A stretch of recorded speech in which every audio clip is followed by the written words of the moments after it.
이 난삽한 시대의 진정한 진보 정신이 무엇인가를 탐색하는 이원복 진보TV입니다. 이원복 TV는 진보 정신의 학문적 배경을 알아보고자 학문의 왕도를, 진보 정신의 한국적 적용을 논하고자 정치평론을 운영하고 있습니다. 시청자 여러분들의 많은 구독과 좋아요, 응원 댓글 3종 세트 꼭 부탁을 드리겠습니다.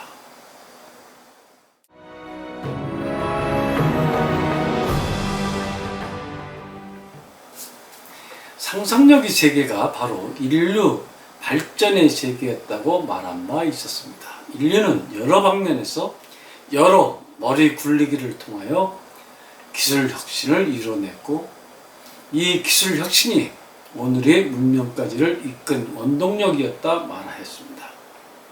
무기 생산 기술은 전쟁을 고도화시켰고, 바퀴의 발명으로 자동차 시대를 열리기도 하였습니다. 문자들이 계속 확장되는 가운데 목조 활자와 금속 활자까지 나와서 서정 문화가 고도화되는 것이었습니다.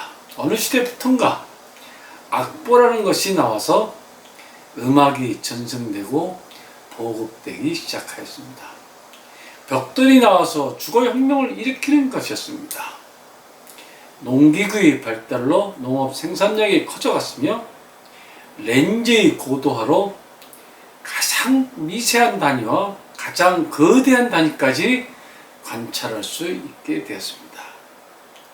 인간의 상상은 곧 현실이 되는 시대가 열리는 것이었습니다.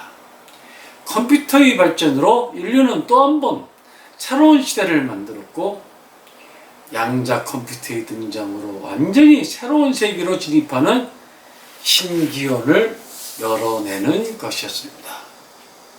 이제 미래 사회에서는 상상력을 현실로 잘 바꾸는 사회나 국가가 미래 세계를 주도하는 지도자 그룹이 될 것임은 분명하다 하겠습니다.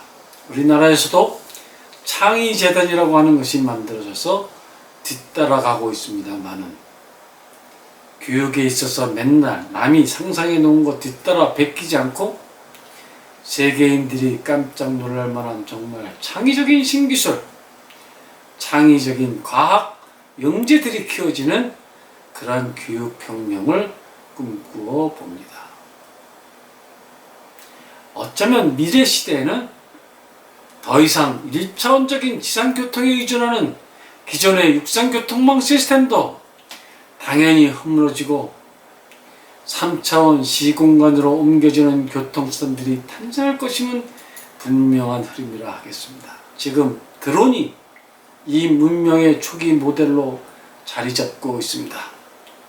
출퇴근 자가용이 지하 주차장에 있지 아니하고, 개개인들이 날개 비행체를 겨드랑이에 붙잡고 공중에서 파리들 날아다니다가 아파트 베란다 창을 통해 쏙 자기 집에 들어가게 되는 그런 시대도 머지않았다, 그런 얘기입니다. 이른바 날개 비행기의 시대의 개막입니다. 바다에서는 수륙 양용 자동차 배가 떠다니고, 바다에 빠져도 금세 위치 추적이 되는 안전조끼도 대량 보급되는 시대가 열릴 것입니다. 알약 하나만 먹으면 30일간 거의 아무것도 안 먹어도 영양에 아무런 문제가 없는 그런 신약도 나올 가능성이 있겠습니다.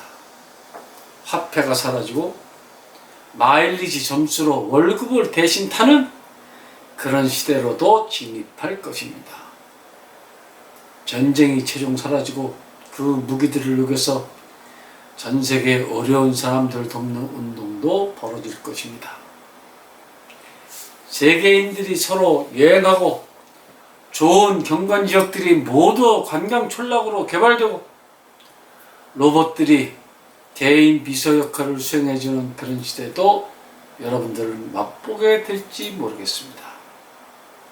세상은 하루가 다르게 신발명품들로 세상이 놀라게 되고, 어느 나라가 세계적 특허들을 많이 갖고 있는가 하는 문제가 관심의 정점에 있을 것이다 하겠습니다. 이렇듯 인류 역사는 끊임없이 음악적 상상력, 의학적 상상력, 건축학적 상상력, 기술적 상상력, 과학적 상상력 등이 계속 고도화되는 세계입니다. 지금 인간들은 인공태양까지 만들고 있습니다.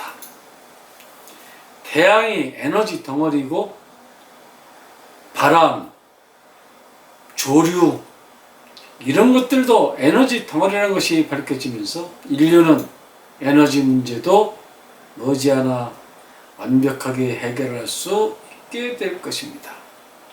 바닷물을 식수로 바꾸는 기술은 한국이 세계 최고 수준인 분야입니다. 핵 에너지 이용 기술도 한국이 세계 최고입니다. 앞으로는 화산 에너지도 이용해서 쓸 수 있는 기술도 나타나게 될 것입니다.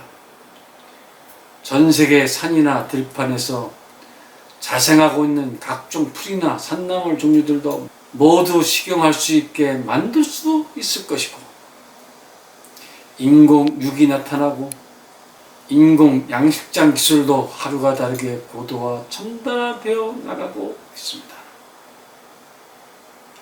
화장품 시장이 진화될 것이고, 인공뼈와 인공장기 개발도 놀라운 변화를 맛보게 될 것입니다. 사막의 모래가 자원이 된 지는 오래이고, 시베리아에 널린 울창한 나무들도 건축자재로 각광을 받을 것입니다. 인류는 끊임없이 자원개발 신기술들을 갖고 고도화시켜 나갈 것이고, 각종 합성기술로 신플라스틱, 신티타늄, 신재료들을 끊임없이 개발해낼 것입니다. 어쩌면 종이처럼 약하게 보일지 모르나 결코 찢어지거나 깨지지 않는 그러한 재질로 가벼우면서도 강한 비행기도 나올 수 있을 것이고, 불에 전혀 타지 않는 건축자재, 바닷물 등에 부식되지 않는 볼트와 너트의 공구리들, 방수재료들, 방송장비들, 사진 필름류들, 어쨌든 갈수록 옛날 생산품들을 뒤로 밀려가게 하면서 신재료, 신상품들이 네 여기 있다 하고 선보이는 그런 시대가 열리게 될 것입니다. 꽁 잡는 게 매라고, 이런 시대에는 학벌, 족벌보다 결국 누가 만들었느냐로 최종 승부가 나는 그러한 결과지상주의가 대세가 될 가능성도 크겠습니다. 특허 전쟁은 매우 중요한 전쟁터가 될 것입니다. 특허 분쟁과 저작권 분쟁이 이 세계를 보여주는 중요한 한 지표입니다. 남의 지적 재산권을 무조건 도적질에 쓰는 해적국가, 해적 기업들에게 전 세계 사법 시스템들이 달라붙어서 손해배상을 청구하고 불응하게 되면 세계 여행을 금지시키거나 세계 금융권에 접근하는 것을 막는 그러한 형벌도 주어지는 것을 상상해 볼 수 있겠습니다. 2차 세계대전 이후 약 100여 년 사이에 인류 문명은 과거 1000년 동안 이상 있었던 변화보다 더 큰 광폭적이고 더 엄청나고 방대한 변화로 휩쓸려 들어가고 있었던 것입니다. 어쩌면 앞으로도 한두 세기 안에 국가들조차 사라지고 기업들이 국가를 대체하는 그런 시대가 올지도 모르겠습니다.